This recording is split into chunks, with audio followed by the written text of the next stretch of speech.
नमस्कार दोस्तों, कैसे हैं आप लोग। उम्मीद करता हूं सभी लोग स्वस्थ होंगे और मस्त होंगे। स्वागत करता हूं आपका गौतम सीटेट क्लासेस में। तो चलिए मित्रों, क्लास की बात करते हैं। भाई हमारी संस्कृत की क्लास है। देखिए, सीटेट के पेपर में चाहे वो फर्स्ट हो या सेकंड हो, इसमें कुछ बच्चे सेकंड लैंग्वेज के रूप में संस्कृत भाषा का चयन करते हैं, जो मेरे हिसाब से बहुत ही उचित निर्णय है। उसका कारण क्या है कि इंग्लिश में उतने अच्छे मार्क्स नहीं आते हैं जितने संस्कृत में आ सकते हैं। और अब क्योंकि आप गौतम सीटेट क्लासेस पे हो, तो अब तो और अच्छे आएंगे। क्यों अच्छे आएंगे? क्योंकि मैं आपको पढ़ाऊंगा एक ऐसे मेथड से जिसका नाम है पॉजिटिव एंड नेगेटिव मेथड।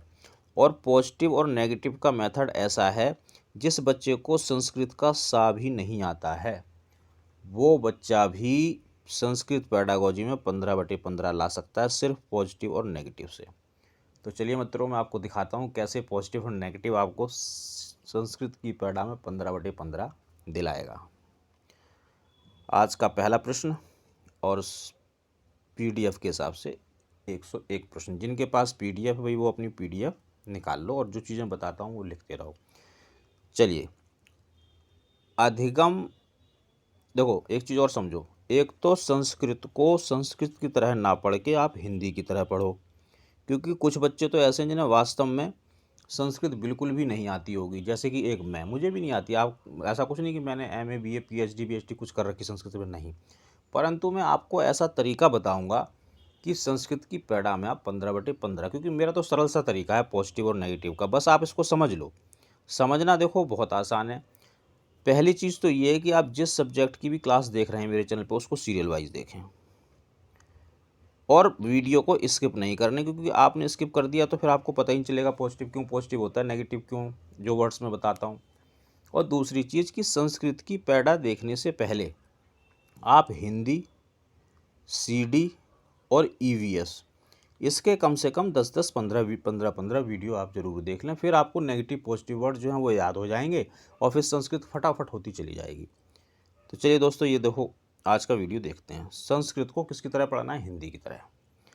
अधिगम अनांतर्ग, यानी कि अधिगम के बाद विभिन्न क्षेत्रेषु किम क्षेत्रम उच्च स्तरीय चिंतन संबंध, यानी कि अधिगम जब हुआ, अधिगम के अंत में जो बहुत सारे क्षेत्र होते हैं उसमें कौन सा क्षेत्र उच्च स्तरीय चिंतन से संबंधित है। तो ये थोड़ा सा पॉजिटिव सा ही लग रहा है और फिक्स सा भी लग रहा है। देखो, स्मरण, स्मरण कैसा होता है? नेगेटिव।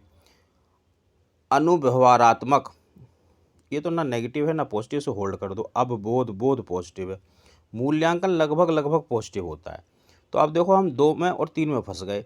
ये तो प्रॉपर पॉजिटिव है, लेकिन थोड़ा सेंटेंस पर लो वगैरह, अधिगम के बाद क्या करेंगे भाई? मूल्यांकन ही तो करेंगे।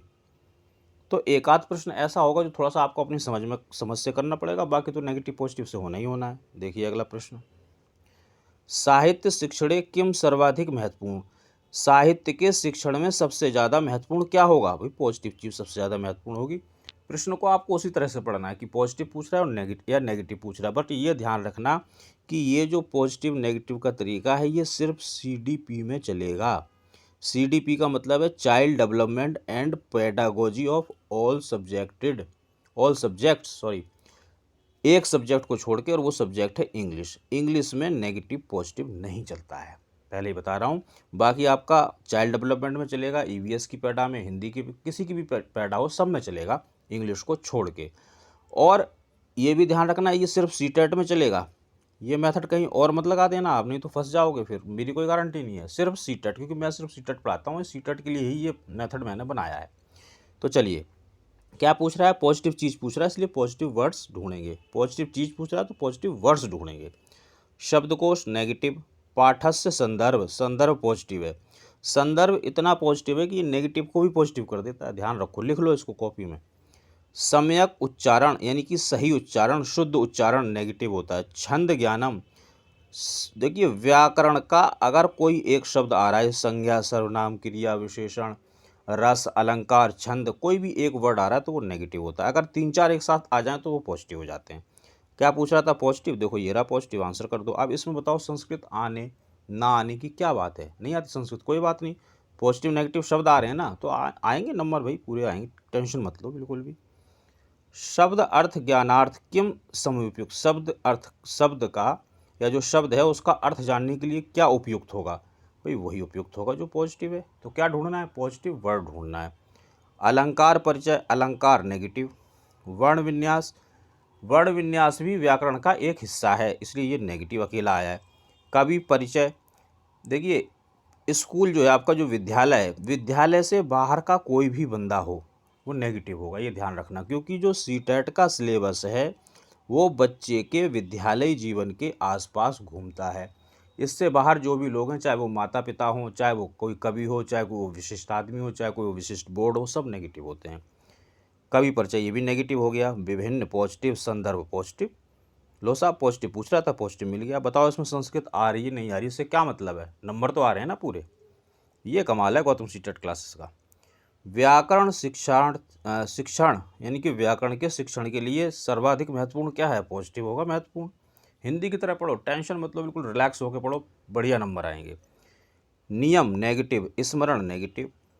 अब ये नेगेटिव क्यों है, पॉजिटिव क्यों है, कब समझ में आएंगे? ये तभी समझ में आएंगे जब आप हिंदी EVS CD इसके जवाब 10-10, 15-15 वीडियो देख लोगे, वो भी सीरियल में। सीरियल में देखना इसलिए ज़रूरी है कि कई बार ऐसा होता है, मान लो इस क्लास में मैंने आपको समझा दिया स्मरण, चलो जैसे अभी समझाता हूँ कि स्मरण इसलिए नेगेटिव है, हमारा जो बच्चा है वो 5 से लेकर 10 या 12 साल तक का बच्चा है, और ये छोटा बच्चा याद करना पसंद नहीं करता, ना ये याद कर पाएगा, ना इसका इतना विकास हुआ है कि ये याद कर ले चीज़ों को। तो इसलिए ये नेगेटिव है, ये चीज़ नहीं करवानी हमसे। अब देखो मैंने ये बता दिया आपको स्मरण क्यों नेगेटिव है इस क्लास में, तो अब मैं अगली क्लास में कोई दूसरा शब्द पकड़ के बताऊंगा, इसे थोड़ी बताऊंगा, इसलिए क्लास को सीरियल वाइज देखो। विभिन्न पॉजिटिव, संदर्भ पॉजिटिव। सुंदर लेख या सुलेख नेगेटिव। जीवन कौशल, जीवन के कौशल सिखाना, इसका मतलब क्या है कि आगे जब वो बच्चा जीवन में प्रारंभ करेगा, यानी कि जो उसका वास्तविक जीवन शुरू होगा स्कूल के बाद, उसके लिए बच्चों को सिखाना। तो भाई आपके पास जो बच्चा है वो 5 से 10 साल का बच्चा है, ये बच्चा भविष्य में क्या करेगा क्या नहीं करेगा आपको इससे कोई मतलब नहीं है। जब तक बच्चा आपके पास है तब तक वो जो ज्ञान लेके आया है कच्चा पक्का, आप उसको ठीक कर दो, बच्चे को सृजनात्मक बना दो, उसे आत्मनिर्भर बना दो, बस आप इतना काम कर दो। आगे की क्लासों में क्या होगा बच्चा जाने और बच्चे का आने वाला मास्टर जाने। तो ये भी हो गया नेगेटिव। और पॉजिटिव क्या है? विभिन्न और संदर्भ। आंसर करो, क्या दिक्कत है यार, हिंदी की तरह ही तो है ये भी। कस्यांचित, ये मुझे ही बड़ा मुश्किल हो जाता है पढ़ने में, जवान नहीं पलटती है, बट कोई बात नहीं, आपके लिए सब कुछ करूँगा। कस्यांचित व्याकरण संबंध कक्षायाम अन्वेषणात्मक सिद्धांत इतेन अभिप्राय अस्ति यत्र छात्रा। अब देखो इसमें कुछ अन्वेषण की बात हो रही, जैसे मान लो समझ में नहीं आया, मान लो मेरी भी समझ में नहीं आया, आपकी भी नहीं आएगा, तो जब मेरी नहीं आया तो आप कहाँ से आ जाएगा। तो आप ये देखना कि कुछ इसमें पॉजिटिव नेगेटिव क्या पूछ रहा है, तो अन्वेषण पॉजिटिव सा लग रहा है तो ये पॉजिटिव पूछ रहा होगा। बाकी अगर नहीं भी पूछ रहा होगा तो ऑप्शन पढ़ के भी पता चल जाएगा। देखिए, परस्पर सहयोग व्याकरण संबंध गतिविधि संलग्न भविष्यति। परस्पर सहयोग पॉजिटिव होता है, व्याकरण थोड़ा नेगेटिव सा होता है, नेगेटिव ही होता है। विभिन्न उदाहरण अध्यापक सहायन नियम निर्माण कर्यंत। अब देखो नियम नेगेटिव होता है, ऊपर से अध्यापक नियम बना रहा है तो ये बिल्कुल नेगेटिव है। बच्चा बनाए तो नियम पॉजिटिव हो जाएगा, लेकिन अध्यापक बना रहा है तो नेगेटिव। व्याकरण नियम महत्व संदर्भे चिंतन कर सकते। व्याकरण और नियम के महत्व के संदर्भ में चिंतन करना। अब देखो संदर्भ पॉजिटिव और चिंतन भी पॉजिटिव है, लेकिन ये चिंतन हो किसके लिए रहा? व्याकरण और नियम के लिए, जबकि ये तो नेगेटिव चीज़ होती है। नेगेटिव चीज़ के लिए चिंतन कर रहे हो तो वर्ड नेगेटिव हो गया। व्याकरणात्मक त्रुटि निवारण शिक्षकस्य स्वीकृत, पता नहीं क्या लिखा है, आपको भी ऐसे ही लगेगा, इसलिए आपको उसी तरह से बता रहा हूँ जैसे आप फील करोगे। शिक्षक सहायस्य स्वीकृत, यानी कि व्याकरण की जो गलतियाँ उनका निवारण करना है, लेकिन व्याकरण तो मैंने नेगेटिव बताया। अब व्याकरण क्यों नेगेटिव है? अभी मेरा बच्चा है 5 से लेकर 10 और 12 साल का, तो ये तो अभी व्याकरण को सीखना पसंद ही नहीं करता, इसे तो पता ही नहीं व्याकरण क्या है, ये तो बस जो परिवेश में बिखरा पड़ा हुआ है, भाषा जो बिखरी पड़ी उसको सीख लेता है। तो जब उस बच्चे को ये चीज़ पसंद नहीं है तो फिर वो नेगेटिव चीज़, तो ये भी नेगेटिव। अब पॉजिटिव क्या बचा? परस्पर सहयोग। आंसर कर दो, टेंशन मत लो, बिल्कुल पूरे नंबर दिलवाऊंगा। गतिज बुद्धि काइनेस्थेटिक इंटेलिजेंस इतनया संबंध अधिगम क्षमताएं अभिप्राय अस्ति। अब इसका अभिप्राय किससे है? भाई पॉजिटिव चीज़ से ही लगना चाहिए अभिप्राय, तो पॉजिटिव ढूंढते हैं। जो चीज़ें हो रही हैं, जो चीज़ें होनी चाहिए वो पॉजिटिव हैं, जो नहीं हो रही हैं, जो नहीं होनी चाहिए वो नेगेटिव है, बस इतना बात ध्यान रखो। श्रवण कौशल क्षमताएं विकास। अब देखिए काइनेस्थेटिक जो इंटेलिजेंस जो होती है ये क्या चीज़ होती है। काइनेस्थेटिक यानी गतिज, यानी कि हाथ की गति, आँखों की गति, शरीर के जो अंग हैं उनमें समन्वय करना, ये सब काइनेस्थेटिक होते हैं। ये थोड़ा सा आपको ध्यान रखना पड़ेगा। अब देखिए श्रवण कौशल क्षमता विकास, तो भाई यहाँ पे एक कौशल का विकास हो रहा है, ये ध्यान रखो। यत्र छात्रा चक्षु हस्त समन्वय, चक्षु मतलब आँख, हस्त मतलब हाथ, अनुकूलन अभिव्यक्ति कुर्वन्ति, यानी कि चक्षु यानी कि आँखें और हाथों का समन्वय सही होना चाहिए। तो ये समन्वय वाली बात आ गई, तो ये पॉजिटिव हो गई अब, है ना। और देख लेते हैं संगीत प्रति रुचि प्रदर्शन, ये संगीत वाली, इसमें कोई बात है ही नहीं, ये तो नेगेटिव, हालांकि संगीत नेगेटिव नहीं लेकिन बात कोई नहीं है। तार्किक चिंतन, तार्किक पॉजिटिव है, लेकिन ये बात कर रहा है काइनेस्थेटिक की, गतिज गतिज गतिविधि की, बुद्धि की, तो वो यही होती है चक्षु हस्त। तार्किक तो कौन सी होगी, गणित वाली होगी, ये उसकी बात कर रहा है हावर्ड गार्डनर की। और भाई गार्डनर का मान लो आपको कन्फ्यूजन होती है तो गार्डनर की एक ट्रिक है, मेरे चैनल पे पड़ी हुई है, जाके देख लेना, गौतम ट्रिक में, ज़िंदगी में कभी नहीं भूलोगे, बहुत बढ़िया, बुद्धिमान कलाम ट्रिक का नाम है, देख लेना। तो अगर वो आपको वो देख रखा है तो आप इसको बड़े आराम से कर दो, गतिक जो है आपका सेकंड आंसर है। अगला प्रश्न देखेंगे। कक्षायाम वैविध्यपूर्ण भाषा परिवेशे सुव्यवस्थित अधिगम का युक्ति समाचीन, यानी कि कक्षा के अंदर वैविध्यपूर्ण परिवेश वाली या सुव्यवस्थित अधिगम के लिए कौन सी विधि अच्छी होगी। तो पॉजिटिव जो विधि होगी वही अच्छी होगी भाई, नेगेटिव तो अच्छी हो ही नहीं सकती, तो पॉजिटिव वर्ड ढूंढेंगे। लक्ष्य भाषा अप्रयोग स्थिति सुविधा नाम प्रत्याहरण, देखिए और तो कुछ समझ में नहीं आया, लेकिन ये लक्ष्य भाषा का मतलब होता है मानक भाषा, ये नेगेटिव होती है।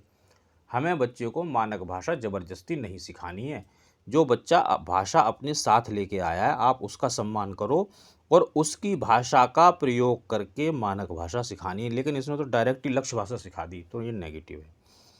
मातृभाषा बहुधा प्रयोग, मातृभाषा पॉजिटिव होता है, कोई दिक्कत ही नहीं है इसमें। लक्ष्य भाषा अनुशासित प्रयोग, अनुशासन नेगेटिव। अधिगमनस्य संप्रेषण पॉजिटिव, च संवर्धार्थ संरचनात्मक पॉजिटिव, अंतःक्रिया पॉजिटिव। अब देखो दो पॉजिटिव हैं, एक तो ये पॉजिटिव है, एक ये पॉजिटिव है। तो जब आप ऐसे फंस जाओ तो तीन मंत्र हैं। पहला विस्तार देखो, तो देखो यहाँ सिर्फ मातृभाषा की बात हो रही है, यहाँ पर संप्रेषण की बात भी हो रही है, संरचना की बात भी हो रही है, अंतःक्रिया की, तो यही ब्रॉड है, इसमें बच्चे का ज़्यादा भला हो रहा है। जहाँ बच्चे का ज़्यादा भला हो और जब भी कुछ समझ में ना आए तो फिर क्वेश्चन पढ़ के एक बार और देख लेना, आंसर मिल जाएगा। अगला प्रश्न देखो। छात्राण मूल अभिवृत्ति आकलनार्थ, यानी कि छात्रों की जो मूल अभिवृत्ति उसके आकलन के लिए प्रभावात्मक साधन, प्रभावशाली साधन कौन सा है, पॉजिटिव वाला होगा। हर प्रश्न को पॉजिटिव और नेगेटिव की नज़र से देखोगे आंसर 100% मिलेगा। जीवनात्मक परिचय पोर्टफोलियो, इतना पॉजिटिव होता है मैं क्या बताऊँ, उससे ज़्यादा तो पॉजिटिव कुछ मुझे मिला ही नहीं आज तक सीटेट में। परीक्षण नेगेटिव, परीक्षण नेगेटिव। जीवन और ये ना नेगेटिव है ना पॉजिटिव, ये होल्ड वाला है, तो आंसर सीधा सीधा है। देखो इसमें बताओ संस्कृत आ रही नहीं आ रही, समझ आ रही है, सीखी कि नहीं सीखी, इससे कुछ मतलब है, कोई मतलब नहीं, बस पॉजिटिव नेगेटिव पकड़ते जाओ, आंसर करते जाओ और 15/15 पाओ। संक्षिप्त गद्यांश अधिकृतेषु वाक्येषु रिक्त पूर्ति संबंध प्रश्न मूल उद्देश्य अस्ति, इसमें यह समझ आया कि मूल उद्देश्य क्या है, तो पॉजिटिव तो मूल उद्देश्य होगा। आप किसका मूल उद्देश्य से छोड़ो, पॉजिटिव ढूंढो। नूतन शब्द प्रयोग क्षमताएं आकलन, नूतन शब्द जो है ये पॉजिटिव होता है, नए शब्द का प्रयोग की क्षमता को आकलन कर रहा है।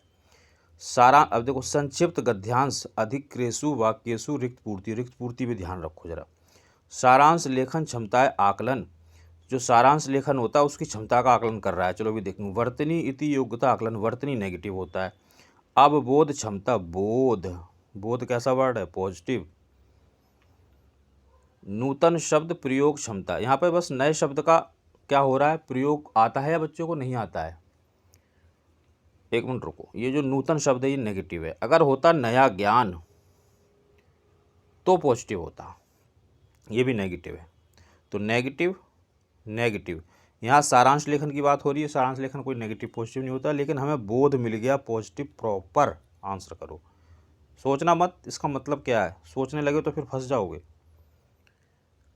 कस्यांचित बहुविध भाषम कक्षायाम, जो बहुविध भाषत क्या लिखा है, हाँ भाषत कक्षायाम। अब इसमें देखो देखते हैं क्या कुछ पॉजिटिव सही पूछ रहा है, बाकी ऑप्शन पढ़ के पता चलेगा। एतादृशी कक्षाएं लाभप्रद भविष्यति यति छात्राण समान भाषा भाषण भाषण देना नेगेटिव होता है। ऐसे ही ढूंढना भाई, आंसर ऐसे ही मिलेगा। लक्ष्य भाषा संभाषणात्मक लक्ष्यम प्राप्तुम अन्य भाषा प्रयोग पूर्णतः निषिद्ध, यानी कि लक्ष्य भाव को पाने के लिए और भाषाओं को निषिद्ध कर दो। निषिद्ध करना, सीमित करना, प्रतिबंधित करना नेगेटिव होता है। छात्र प्राय परस्पर वार्तालाप कर्तुम असमर्था, छात्र आपस में वार्तालाप करने में असमर्थ हैं। अतः एतादृशी कक्षा फलदायिनी, ये कक्षा के लिए अच्छी बात है। नहीं भाई, वार्तालाप पॉजिटिव होता है लेकिन अब वो नहीं कर पा रहा तो ये नेगेटिव हो गया। और नेगेटिव चीज़ फलदायी कैसे हो सकती है, तो ये भी नेगेटिव। अब देखो, प्राय छात्र समृद्ध भाषिक परिवेश पॉजिटिव कारणम बहुविध उच्चारण प्रक्रिया परिचिता भवन्ति एकद बहुत व्याकरणिक संरचना अपि परिचिता भवन्ति। भाई यही पॉजिटिव एक मिला, इसी से आप आंसर कर दो। और एक छोटा सा मंत्र बता देता हूँ जाते जाते, जो सबसे बड़ा आंसर हो ना समझ लेना, 99% चांसेस है कि वही आंसर होगा। अच्छा, ये तुक्के वाली बात है, लग भी सकता है नहीं भी लग सकता, बट पॉजिटिव नेगेटिव तुक्का नहीं है, ये आप याद रखो। मेरे चैनल पर कम से कम 150 से ज़्यादा वीडियो पड़े हुए हैं, जिसमें मैंने 1500 के आसपास क्वेश्चन करवा दिए हैं नेगेटिव पॉजिटिव से ही।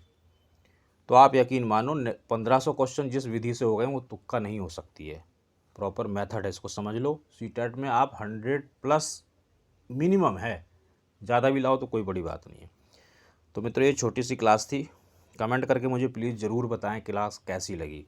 सब्सक्राइब करो, लाइक करो, शेयर करो, और लोगों का भी भला होगा। और सीटेट से रिलेटेड कुछ भी आपको चाहिए नेगेटिव पॉजिटिव की प्रैक्टिस के लिए, अगर आपको PDF वगैरह चाहिए तो आपको यहाँ से मिल जाएगी। आप मुझे मैसेज करें, मैं आपको भेज दूंगा, बट सिर्फ सीटेट का ये ध्यान रखना। तो चलिए मित्रों, मिलेंगे अगली क्लास में। तब तक आप सभी लोग मेहनत करते रहिए, स्वस्थ रहिए और मस्त रहिए।